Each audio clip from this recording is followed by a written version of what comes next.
Olá, alunos e alunas de Filosofia Moderna e Filosofia Contemporânea.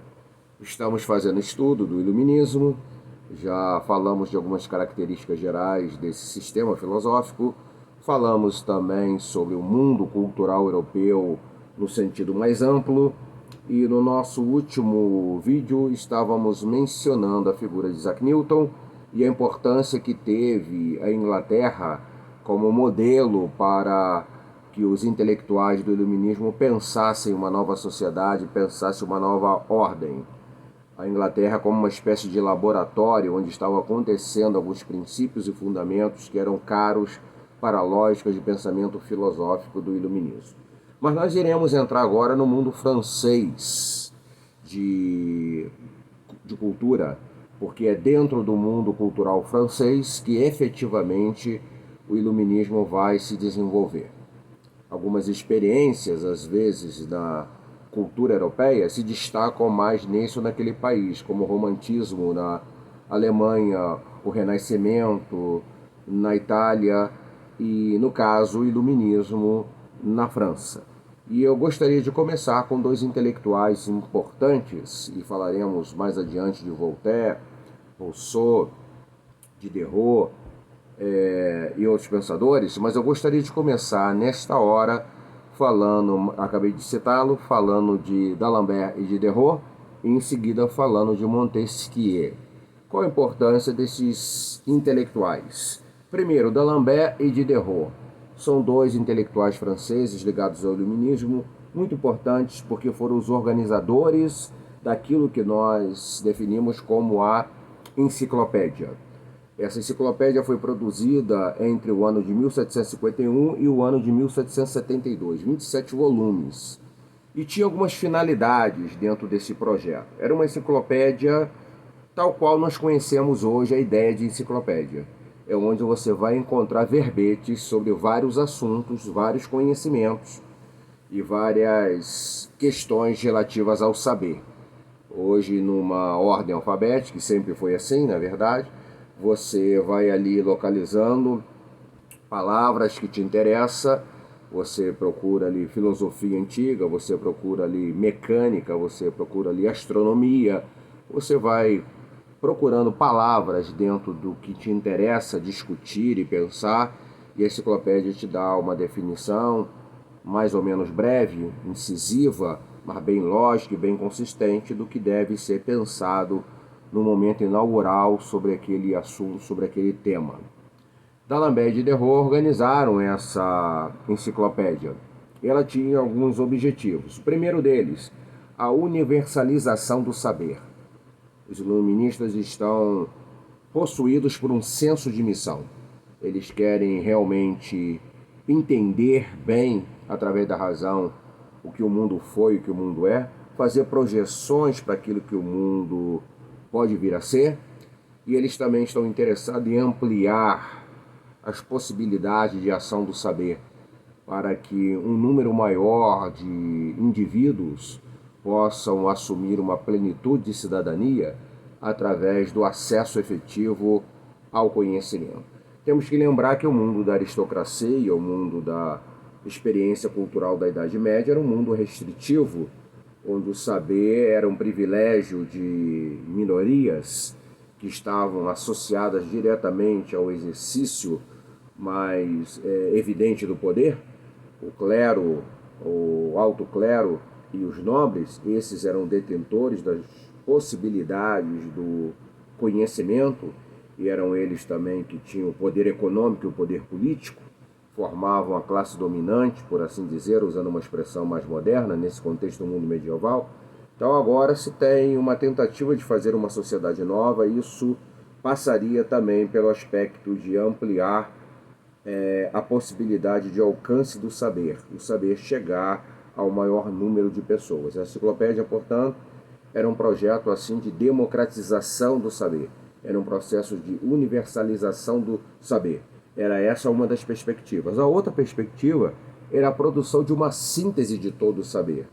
Então se queria nesse momento e nessa hora conduzir a humanidade desse tempo a uma capacidade de observação da totalidade daquilo que foi constituído como forma de conhecimento até ali. Era um projeto bastante ambicioso, era um projeto bastante abrangente, complexo, e é evidente que não puderam dar conta disso nessa magnitude, mas de qualquer maneira permanece como uma experiência extraordinária da inteligência humana, naquele período fazer todo um processo de acúmulo dos conhecimentos dentro do espaço da construção literária que era permitido dentro do verbete que cada um estava produzindo e que daria às pessoas condição de ter uma amplitude de observação sobre os aspectos mais variados do progresso mais refinado da cultura europeia até aquele período, até aquele momento.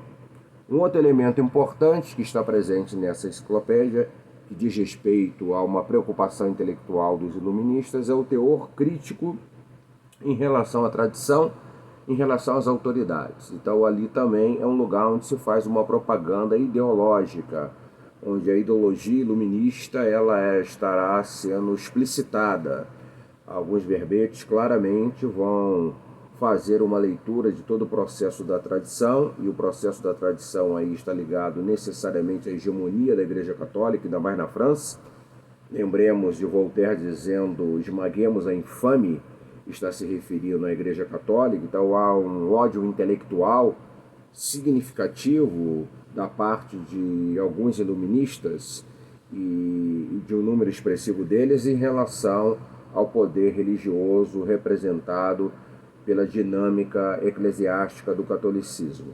Então há nos verbetes ali uma clara tentativa também de fazer a crítica da tradição como sendo absolutamente imprescindível e necessária para a nova era do conhecimento.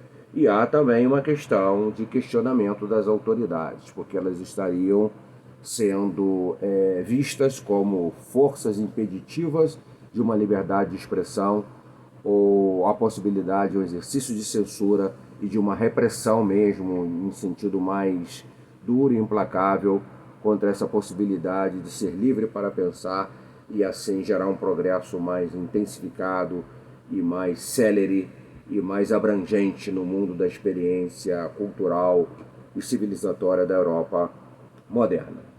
Uma outra figura importante, outro personagem importante que aparece no contexto do iluminismo, para estarmos fechando nesse momento, e na próxima aula nós vamos desdobrar outros pensadores, é o Montesquieu, que viveu entre 1689 e 1755.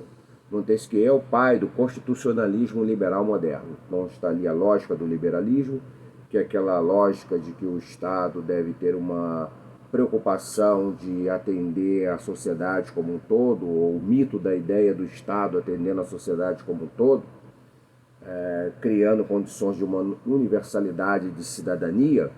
Claro que, por exemplo, o socialismo e, sobretudo, o marxismo vai fazer uma crítica implacável a essa lógica, e também a ideia do liberalismo associada ao capitalismo. O liberalismo seria a expressão política da organização econômica capitalista. Então, o liberalismo responde pela questão política, como o capitalismo responde pela questão econômica. Montesquieu é visto como um constitucionalista liberal. A ideia da necessidade de uma constituição bem pensada e como um pacto entre governantes e governados para gerir uma sociedade com respeito, com diplomacia, com um mínimo de justiça, tolerância, etc. Na obra de Montesquieu, O Espírito das Leis, há uma questão muito interessante que é a divisão dos poderes, para impedir qualquer manifestação de despotismo. Então, o poder executivo, legislativo e judiciário, e esses poderes, cada qual atuando na sua esfera com a sua autonomia, sem que um poder possa interferir no outro. Isso foi muito importante e decisivo para o progresso político do Ocidente. E há no pensamento de Montesquieu uma preocupação de valorizar a tolerância religiosa, de superar todo e qualquer conflito religioso que possa ser problemático para o corpo da nação, para a harmonia no espaço nacional, do espaço social das nações. Então, Montesquieu é um pensador importante para essa questão da obra, o espírito das leis, a questão do constitucionalismo liberal e também a questão relativa à tolerância religiosa. Os iluministas estão formando a consciência do mundo tal qual nós entendemos hoje.